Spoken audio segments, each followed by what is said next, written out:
Hey, we are in east central Nebraska this weekend in Polk County, and I've got a new friend. His name is Craig Lundstrom. Craig's a follower of the Management Advantage, and Craig and I began to have a conversation. He was really interested in our Project 17 that we filmed in Indiana on my farm, and Craig has a property here that he's been doing some really intensive management on, and he had a 20-acre original size parcel that he was doing some food plots and planting some trees on. Since then, that's been reduced down to about 9 acres. But Craig wanted to implement some very similar type strategies that we did in Indiana on Project 17 here on this remaining 9 acres. And what we've looked at that he's done so far is he's got some oak trees planted. He bought them balled and burlap, spent quite a bit of money and had them spaded in here. And he's got rows of chestnut trees that are in these protective tubes right here. The ground breaks off quite a bit. He's got a fall food plot of annual greens and grains here next to me, and then on over the hills, about a 5-acre patch of alfalfa.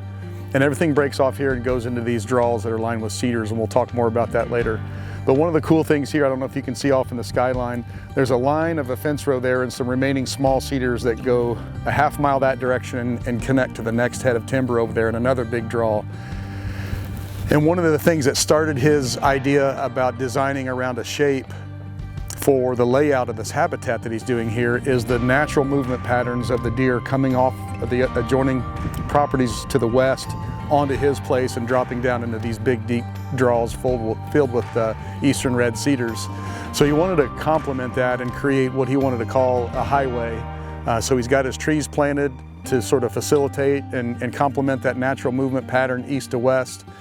But Craig's concern here is that he's got a really steady wind direction. There weren't just a lot of opportunities to have different hunting locations to sit based on wind direction. And he's a really cautious hunter and wanted to hunt the place right and not put undue pressure on it. So our conversation started around helping him design this 9-acre field to sort of do a similar geometric layout with ideas of having some different coves and different field openings and angular sections of switchgrass and some other habitat in here to create different opportunities for deer movement based on wind direction and thus different hunting setups. So that conversation, one thing led to another, and here I am in eastern Nebraska, and we decided to look at the entire property and come up with some ideas because Craig shared with me that in the last 5 to 6 years, he's had a steadily declining sighting in his mature bucks on the property. And he just hadn't been able to put his finger on it and asked for another set of eyes and ears to come out and walk it and look at it with him. So Casey and Zach and I loaded up a few days ago and headed to Nebraska, and we're here checking out this beautiful country and coming up with some solutions for Craig.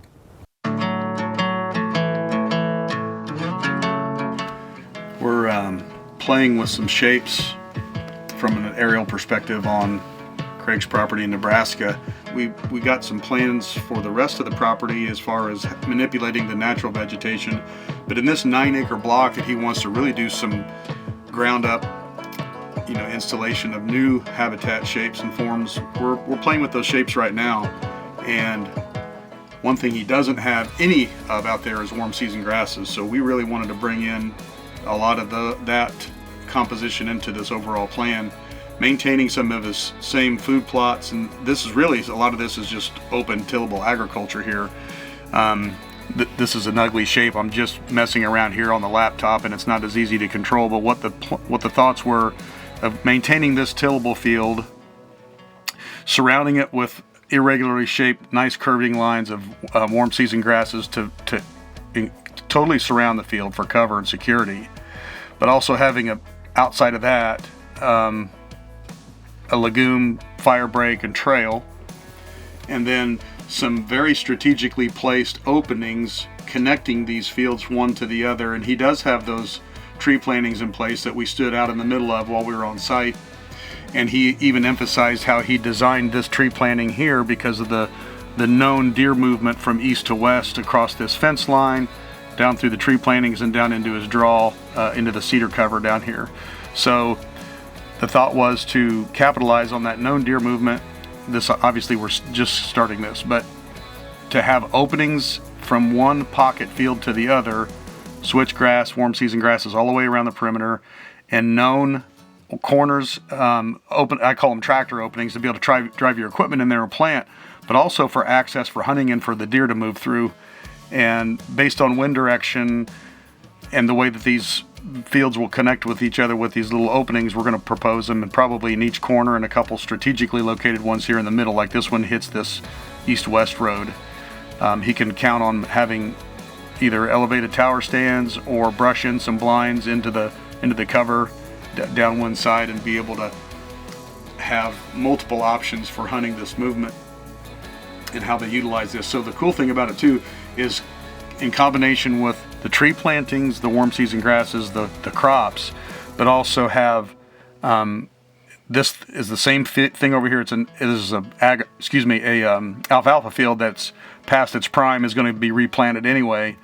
So him planting this back into probably a fall food plot this year with warm season grasses all the way around it, access for him in and out on some corners, but also knowing that the deer are going to utilize those same corner openings too, again, will help him be able to place a location for hunting, multiple locations for hunting, based on the various wind directions he gets out there. So anyway, first, I know it's kind of geeky, and some people think this is a little maybe overkill or silly, but this is what we do. We look at it from an aerial perspective, having been on the property, boots on the ground, understanding what his wishes are, and just trying to combine that with some ideas. What I say is not necessarily the right thing. It's just it's an idea and it's a proposal. It's kind of like art form. Everybody has you could draw a picture 1,000 different ways, but I was going to give Craig my thoughts, and combining that with what he would like to see have done.